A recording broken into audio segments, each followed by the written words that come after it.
Chapter 22, The Worry. We are moving forward through the ancient roads and homes, through the historical events and conflict, through the miracles and division. We are moving. And that yes is the goal, to move, to no longer remain just as we are, to move, not to impress or earn love, but in response to the love received that could never be earned, moved by such love that is unconditional and more than real.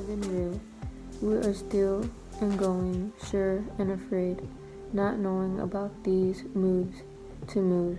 To move, not as a means of escaping moments of displeasure, but rather to realize deeper value, hidden treasure, noisy silence, busy stillness.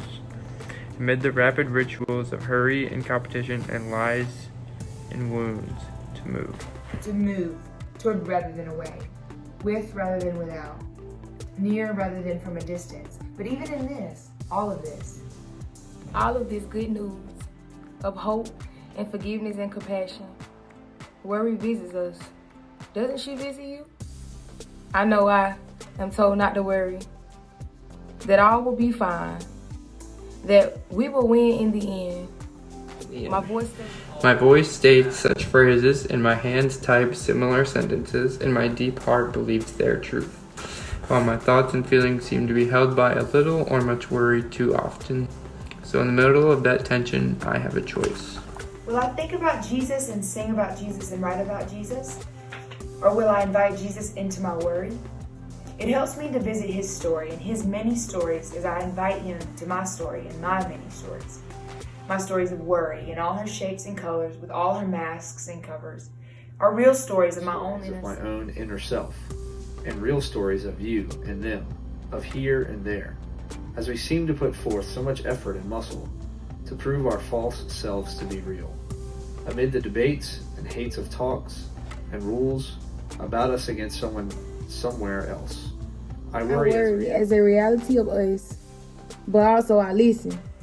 At least I try to listen and learn. At least I hope to learn as I read words from that voice so real, so good, so true. He said to them and he says to me, words and sentences and stories of peace, of rest, of trust, of hope.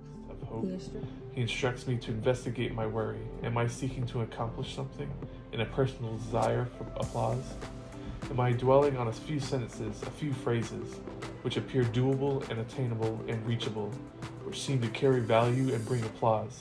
While I'm actually missing the big story, the larger story, the true story of what I say I really believe anyway.